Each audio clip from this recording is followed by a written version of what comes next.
Hey everybody, I'm Pastor Tyler here at our Redwood campus. Thank you so much for tuning into this Redwood weekend sermon. I hope that it blesses you and encourages you to live for Jesus.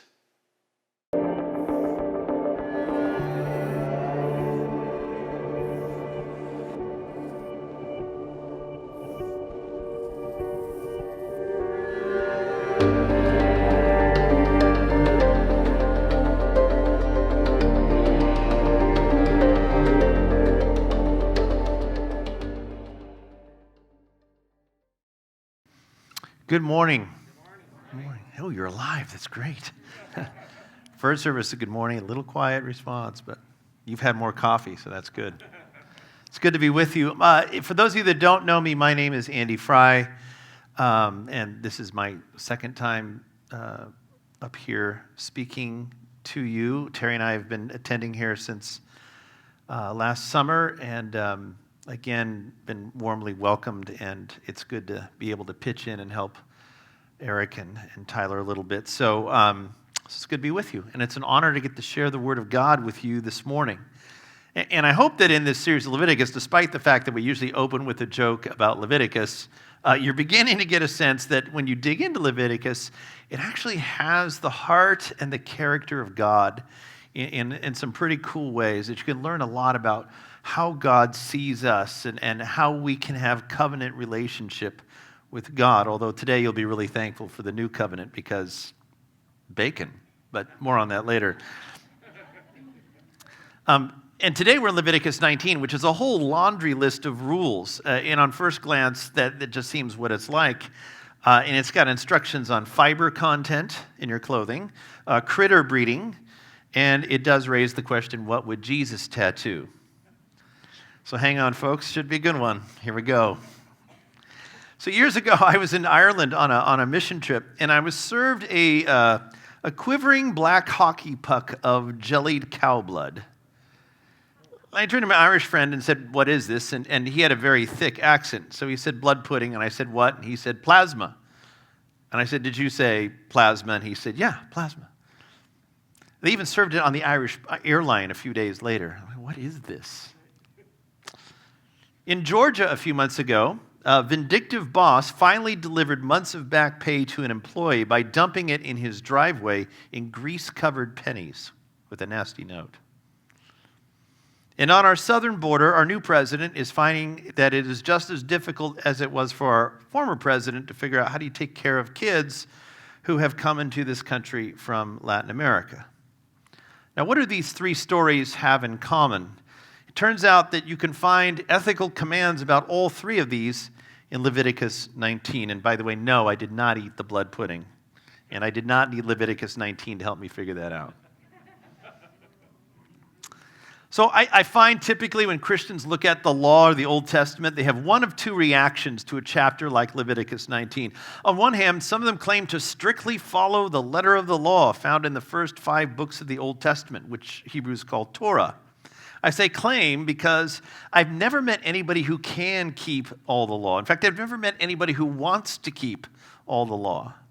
Now, they'll use Leviticus 19:28 to condemn tattoos, or they'll condemn horoscopes based on Leviticus 19:26, but they'll eat rare steak, but that might be Leviticus 19:26 as well. They cut their hair against the rules in Leviticus 19:27, or they yell at old people who don't use their turn signal. That would be Leviticus 19:32.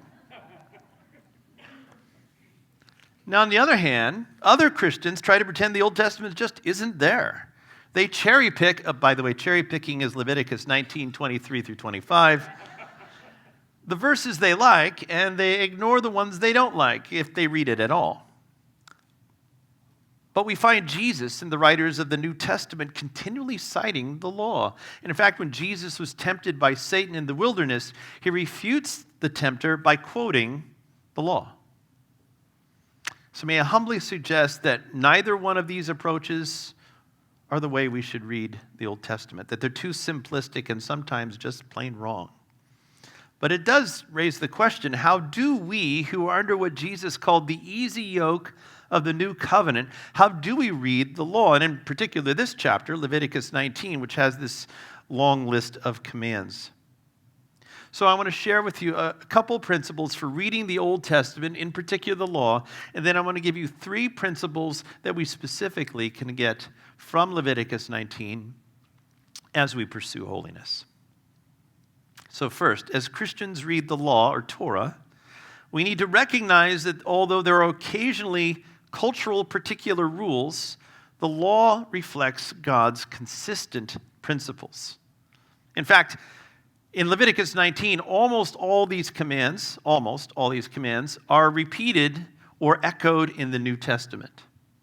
For example, Leviticus 19:11 says, "Do not lie." Colossians 3:9 says, "Do not lie to one another." Now, it doesn't take an exhaustive knowledge of Greek or Hebrew to figure out that lying was bad then, it was bad in the New Testament, it's probably bad now. Don't lie. There are some commands that are clearly countermanded the New Testament. I'm personally very thankful for the two that cover bacon and circumcision. Just saying. But we could look at a more difficult case in Leviticus 19:28, for example. What would Jesus tattoo? Does God have an issue with ink? Or is this a command about something in culture that doesn't apply to us today, like women wearing head coverings? By the way, that's 1 Corinthians, not Leviticus 19, the head coverings. So you have to understand, in the cultures around Israel, tattoos and certain haircuts and ceremonial cutting and a number of other things indicated that one was a slave to a particular idol. In fact, if you look at the verses around 1928, verses 26 to 31, they all have to do with practices of idol worship, which God is contrasting to the way you're supposed to worship God, Yahweh. So in that culture, tattoos were one of many things that sent a message about who you worshiped. But when I was a kid, tattooing just meant that you were either a biker or a veteran. Right? Those of you that are my age, right? Now, culture's changed and tattoos are something different. But think about a different cultural context. In Egypt today, Christians commonly get a cross tattoo because it is a mostly Muslim country. It makes it really hard to deny Christ if you're threatened, which they often are. And it may cost them their life because it shows they are committed to Jesus. So while we no longer are worried that I love mom tattoos signify that you're an idol worshiper, we can still learn a principle. What we do with our body matters to God, and it's part of our witness. You may dislike tats, you may love them, but the question to ask as you exercise your Christian liberty is this: will this action honor God and speak truth to my world? Whether it's hair, clothing, a bumper sticker, putting a meme on social media, or getting a tat, it's wise to think carefully about your motives for doing it and what it says to the world around you about the God who you serve. Okay? Point number 2. The point of the law isn't the law. See, the law provides moral instruction, and it tells the Hebrews how to resist being infiltrated by culture. But it was never meant to make you righteous enough for God. That was not the point of the law. In fact, grace came before it, preceded the law.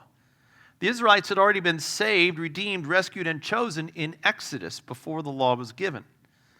And Paul makes this point in the New Testament in Galatians 3. It's made also in Hebrews 11, that Abraham, Isaac, and Jacob were saved by faith because the law didn't even exist yet when they came into covenant with God. God's relationship with humanity has always been through faith and based on God's grace. In fact, God still calls to you and I today to enter a covenant relationship with Him through faith in Christ. Holiness is not a condition of salvation, but it is. The pursuit of holiness is a proper response to the mercy that we have already been offered by God. Now, I know you're thinking, okay, Andy, but can we eat bacon? And do we have to get weird haircuts? And should I stone my children when they disobey? Yes, no, probably a bad idea. But how do we know? Well, that brings me to a third guideline. It's a good clue if it's repeated or echoed in the New Testament. Parts of the law are either restated by Jesus or consistent with the ethical instructions we see in the New Testament. For example, Leviticus 19:4, no idols. This is repeated in Galatians 5:20, Colossians 3:5, 1 John 5:21. I'm not going to read those to you. It's pretty simple. No idols. Or how about this one? Honor your parents, Leviticus 19:3. And again, it's repeated in the New Testament. 1 Timothy 5:8 says, anyone who does not provide for their relatives, and especially for their own household, has denied the faith and is worse than an unbeliever. Okay, so some things are repeated or echoed in the New Testament. But fourth, I think it's really significant to notice that the core commands of the law in the Old Testament and the core command of Jesus are identical. In fact, Jesus actually is quoting the law when he says that all the law comes down to two things: love God and love your neighbor. When he says this in Matthew 22, 37 through 40, he's quoting Deuteronomy 6:5. Love the Lord thy God with all thy heart, with all thy soul, with all thy might. Or to put it another way, be holy, which has been the theme for all these sermons on Leviticus. And the second is to love your neighbor, which is here at the center of Leviticus 19. You'll find it in verse 18.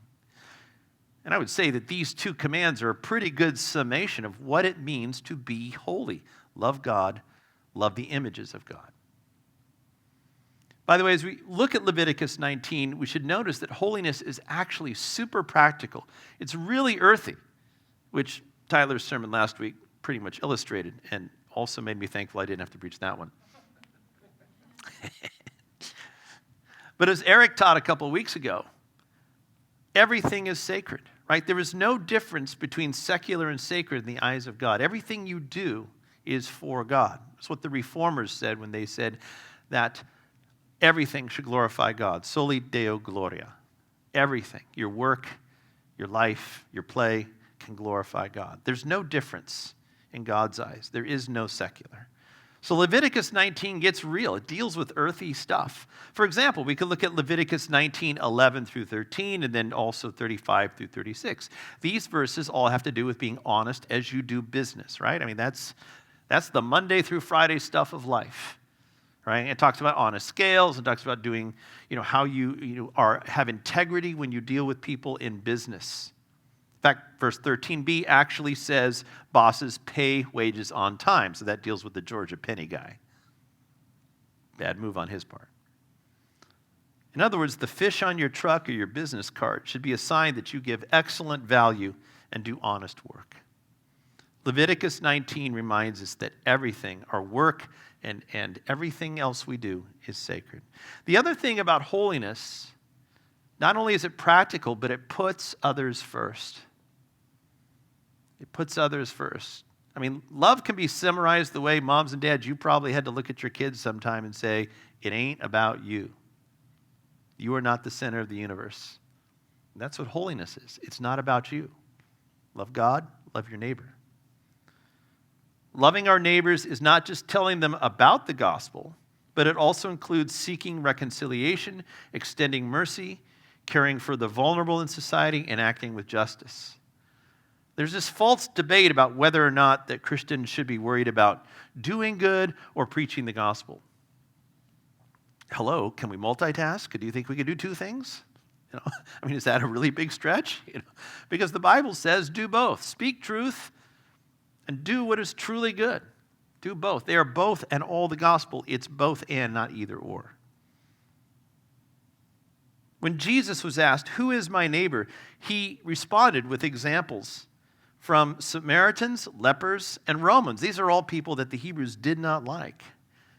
But Jesus wasn't saying anything new. Right here in Leviticus 19, we are told to love our neighbor. And it gives examples from all in the same way that Jesus did. That Hebrew word for neighbor is actually amith. There's a Hebrew word that means your brother, your fellow Israelite, but it's a different word. Amith is like everybody, like anybody you come into contact to. So when Jesus tells people, hey, love the Romans, love lepers, love Samaritans, love your enemy, he's actually saying, you should already know this. I told you already. It's in Leviticus 19. It's in the law.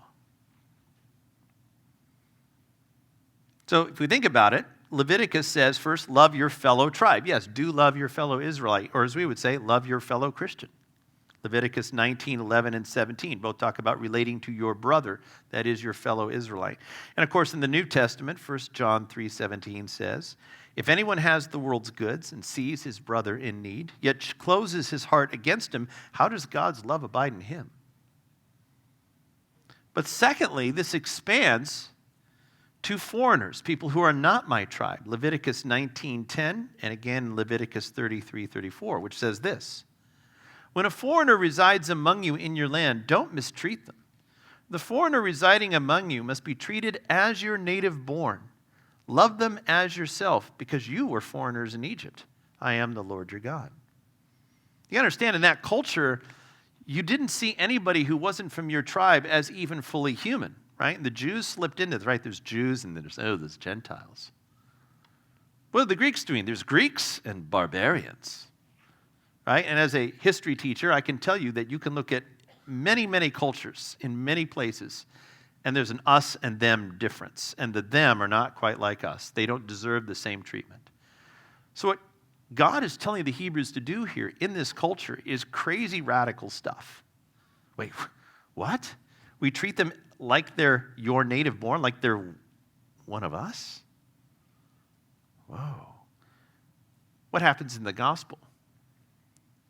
Paul uses this language all the time of adoption. You're now one of us. You're now one of God's tribe. Right? So this is radical stuff then, but this is this idea that even though they don't look like you, talk like you, sound like you, smell like you, whatever, treat them the same. And it's in the New Testament, Galatians 3:28, Matthew 25:35, Acts 10:34, Romans 12:13, and I could go on. Right? So clearly this is something God really cares about. And thirdly, and we'll come back to this a little bit more in a moment, it includes people that we don't like. Oh, God, not those people. Yes, those people. Opponents. Leviticus 19:17. And of course, Jesus famously says, love your enemies. In short, Leviticus 19 tells us that everyday acts of kindness and love and mercy are incredibly sacred and incredibly holy, because they show the kindness and love and mercy of the one who is sacred and holy. So those are some basic principles to keep in mind as we look at the Old Testament and the New Testament. Now, secondly, I want to dive in to Leviticus 19 specifically, and I think there's at least three big ideas we can pull out of this laundry list of commands. One, we'll find moral commands consistent with the New Testament. We already talked about that. I'll show you a couple more examples briefly. Secondly, Leviticus 19 proclaims God's concern for the marginal, people on the edges of society.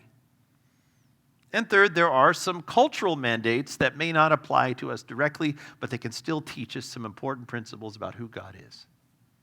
So first, there are moral commands consistent with the New Testament. Now, we've already talked about don't lie and don't have idols and honor your parents. In addition, Leviticus 19:26 forbids fortune-telling and the occult. That's also in Galatians 5:20. Leviticus 19:16 says don't slander. You'll find this in James 4:11.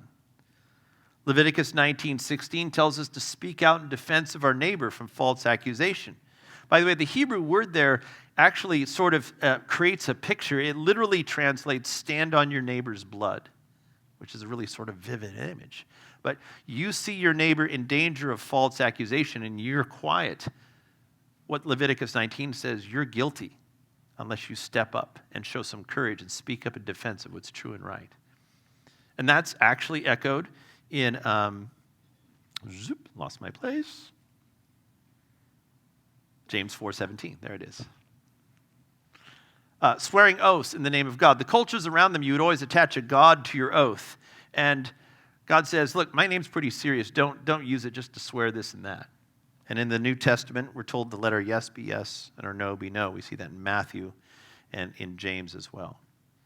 Now, I wanted to look for a moment, though, at Leviticus 19, 17, 18, because talk about practical. Leviticus 17a says, don't hate your brother. But what's fascinating is where it goes after that, because Leviticus 19:18 says, you shall surely rebuke your neighbor and not bear sin because of him. Some translations are, you shall not rebuke your neighbor and sin because of him, and some are translations are, you shall rebuke your neighbor and not share guilt. Now, what does all that mean? And the fact of the matter, this command to not hate and then to rebuke your neighbor are connected. Because why would you hate your neighbor? They've offended you, right? I don't like Eric. He talked mean to me. But what do we do, right? We sit on that. Hey, Eric, buddy, how you doing? I hate that guy. Right? Or that neighbor, right, who you really can't stand. Hey, how you doing? Looking good over there. Your yard's a piece of poop. Can't stand it. We are so passive-aggressive. I have a friend from New York. He says, in New York, we don't trust you until we've had a good argument or two or three. You West Coast people are so passive, right? I'm like, dude, chill out. He's right, though, because I've been to New York. I'm like, dude, they're so hostile. They just get it out, right? But God here is saying, if you sit on that hatred, it's going to fester. It's going to turn to bitterness. That word rebuke actually means to correct or plead or reason. All right, so you've been offended by a brother, and you can sit on it and let it just turn to this root of bitterness, and that eventually tends to explode down the road into something really ugly. But God says, no, you need to rebuke your neighbor. Now, he pairs that with not hating your neighbor, so don't hate him. If you got an issue, go talk to him. And it actually, it seems to say that the offended party needs to take the initiative. Oh, I ain't talking to him. It hurt my feelings. Oh, he can come to me. Am I the only one who's ever acted that way? No? You're all saying, yes, you're the only one. Okay, no. This is hard stuff, right? If you've been offended, you're supposed to take initiative. And in fact, God will hold the offended person guilty if you don't. Like, well, thank goodness that's in the Old Testament. No. Jesus, Matthew 22, 5:22 through 24. But I tell you, anyone who is angry with a brother or sister will be subject to judgment. Skip a verse or two down. Therefore, if you are offering a gift at the altar and remember that your brother or sister has something against you, leave your gift there in front of the altar. First go and be reconciled to them. Then come and offer your gift. Paul later writes this in Romans 12:18. If it's possible, as far as it depends on you, live at peace with everybody. Now, notice Paul says, if it's possible, right? So you can go do all the right things, and the other guy, there's no guarantee that the other guy is something I've had to teach my children. Do the right thing, and I'm never going to promise you the other guy will. Right? And God said, that's on them. You do your thing. Okay, God, well, what if it doesn't work? Well, guess what? Leviticus 19 has the answer, because the very next verse says, do not seek revenge or bear a grudge against anyone among your people, but love your neighbor as yourself. It's right after that verse about reconciliation. Well, what if the other guy doesn't do it? Love your neighbor as yourself. But what if, right? Like our kids, right? Don't we do that? And the very last words are funny to me, because after he says, but love your neighbor as yourself, he says, I am the Lord. Right? You ever had that moment with your kids? But Dad, I'm your parent. Okay. You can just see the Hebrews. But they didn't apologize. They didn't make it right. Now it can't be. You love your neighbor as yourself. But God says, I'm the Lord. Okay. Right? Tough stuff. Even if they don't, keep doing the right thing. Very practical stuff, right? We all live here. We all have to deal with this. Secondly, we see God's concern for the marginal. Throughout the law, throughout the prophets, in the words of Jesus, in the New Testament, and of course here in Leviticus 19, God stands in defense of the weak, the poor, the foreigner, the vulnerable. God has a heart for them and commands us to look at them with compassion. He defends their dignity. Now, some of you may be familiar with this word gleaning. It's in Leviticus 19, 9 and 10. So you're harvesting grain and you drop something. According to the law, don't pick it up. Furthermore, you're supposed to not harvest the edges of your field. I think it's kind of funny that God doesn't define edges, because I think sometimes God tests us with a little looseness. Oh, so I'm not supposed to harvest the edges. But he didn't say how big the edges are. I can see God just saying, really? Are you that cheap? Well, no. How generous are you? How much do you trust God? How big are your edges? By the way, the rabbis later on defined this to 1/60th, right? So we need a number, right? So they got it, okay, fine, 6% roughly. But I think sometimes God says, be kind. Okay, how kind do I have to be? Well, how much do you trust me? Oh, God, come on, just give me a number. He says, don't harvest the edges. If you drop it, leave it there. If the grapes aren't ripe, leave them and don't go back and pick them. They'll ripen up in a couple of weeks. And all of that was left for the poor. It was provision for those who, in that culture, didn't inherit land, right? Of course, foreigners couldn't inherit land in Israel, so they're vulnerable. And of course, many of the Israelites didn't have land that they had enough to grow on, so they're desperate, they're hungry. He says, take care of those people. Now, obviously, there's some who can't work that should be cared for, but I think one of the interesting things is the poor are still supposed to go do something. I don't know, that's where someone's like, yeah, get a job. But I actually think that's more about the dignity of the poor. Again, history teacher here, so pardon me for a history lesson, but during the Great Depression, most of the New Deal programs did not give people money. They created jobs. And there was some complaint like, well, they've paved that road 5 times this year. Yeah, but better that than to give money. Because they understood the psychology that these were people who wanted the work but couldn't, and their families were hungry. And the New Deal didn't just give them money, which would have been good, but it also upheld their dignity. It made them feel worthy. Right? We get the cool post office downtown. That was a New Deal work project, and you can still see some of that left around. It gave them something to do that gave back. It upheld not just their finances, but their dignity and worth, and said, you value, you matter, you're doing something useful.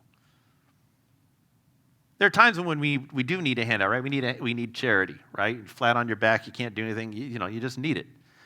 But there are times when you want to work and you can't. And the beauty of this law is it said, no, you're still valuable. You still have something to contribute in this community. And we're going to make sure you don't starve. We're going to feed you.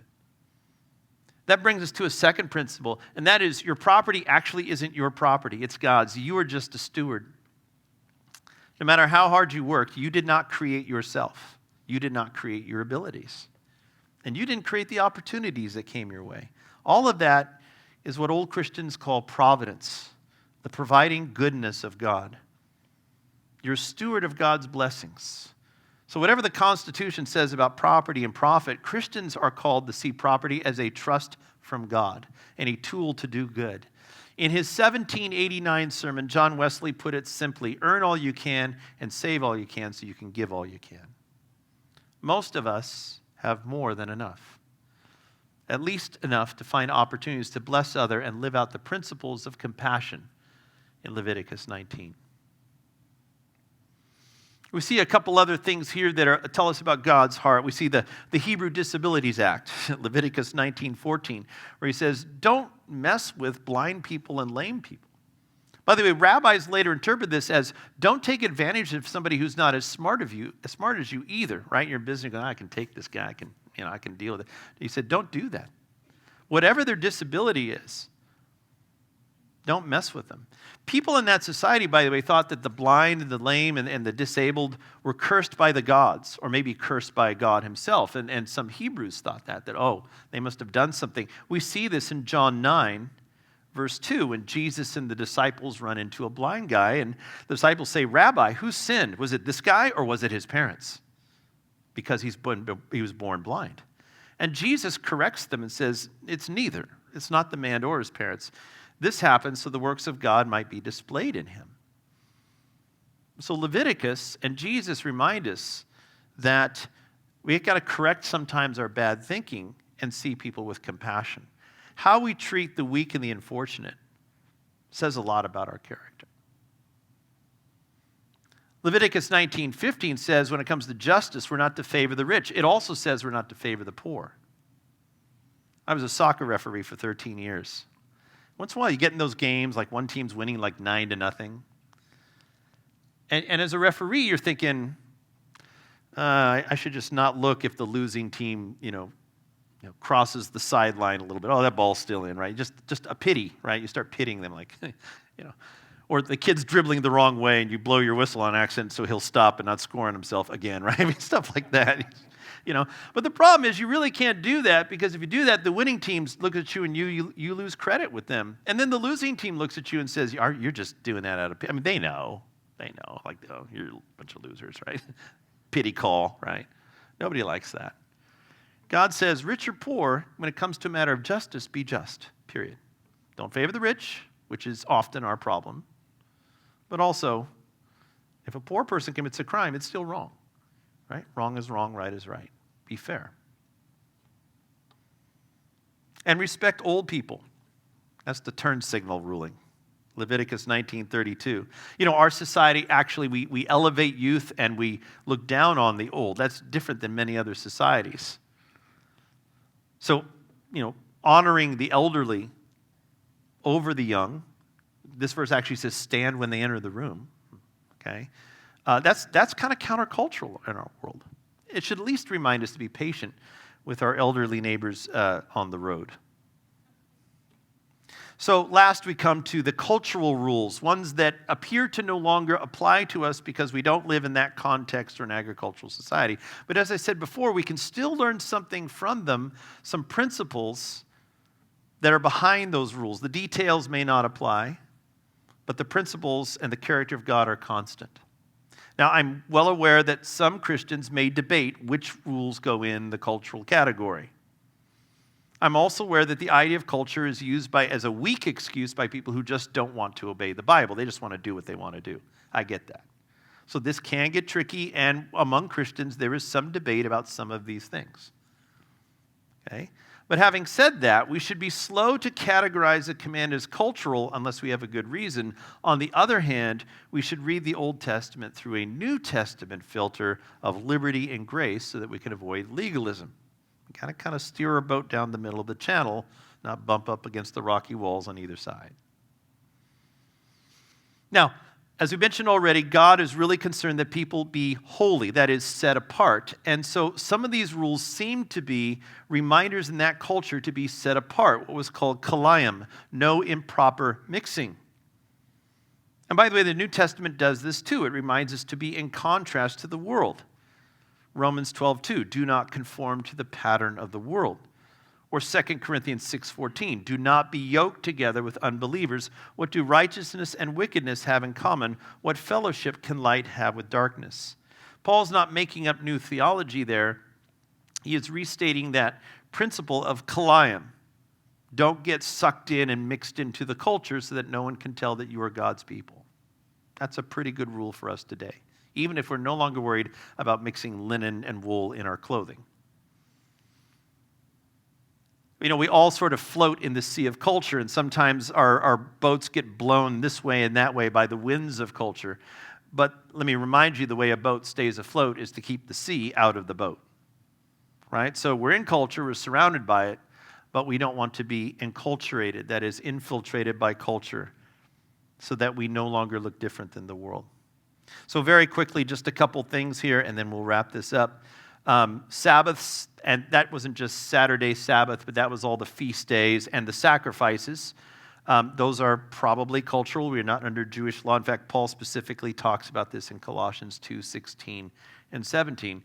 But there is still the principle that rest is good, fellowship with believers is good, and hey, a party is good too, right? Celebrate. So these are good things. We just don't keep the Jewish calendar.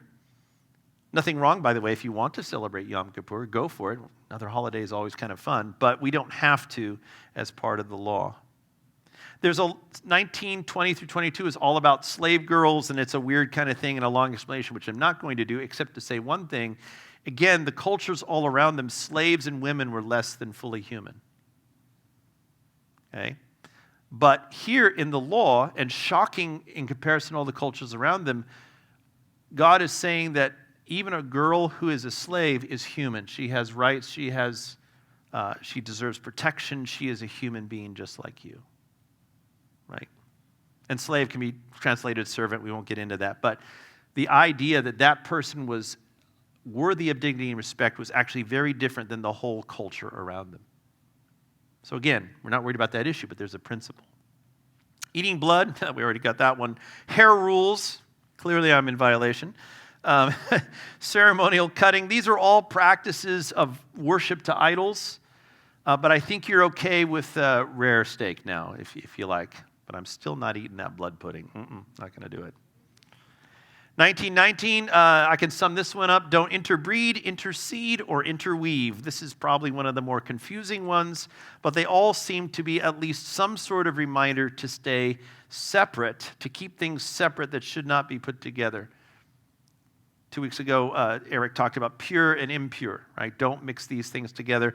Don't be invaded by culture. There's a lot of arguments and explanations, which I don't have time to go into, about why mixing fibers is like, we have tags on the back of our shirts, so apparently we're still worried about what fiber we're wearing. But we won't get into all that. Let's just say this. Don't look like an unbeliever. And by the way, if you can't figure it out, sometimes you just have to remember God is God and you are not, which is a pretty good rule to follow. So the worship team comes. We come to the end of chapter 19. And says this, so you shall keep all my statutes and ordinances and do them. But why, God? I am the Lord. Oh, yeah, okay. Right, just like we do with our kids. I am the Lord. You may not understand this. Rules about fields may not make sense to you because, by the way, the Jews were nomads. They didn't have any fields. Like, we don't even have fields. You will.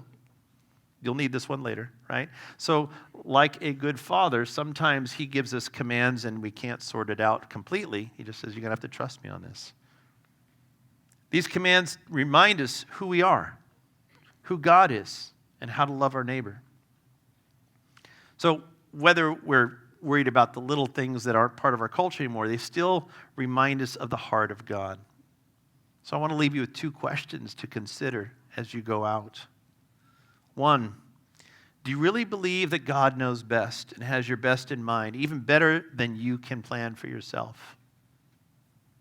And secondly, can the culture around you tell that not only are you set apart and holy, but that there is indeed one true God? Let's pray. Father, I lift my brothers and sisters up to you. I ask that as they pursue holiness, number 1, that you would show them places where they can improve their witness because we want to represent you well, Lord. Secondly, help me to remember, help all of us to remember that when we blow it, your grace is so much bigger than the law. And we are so thankful for your grace and for your sacrifice.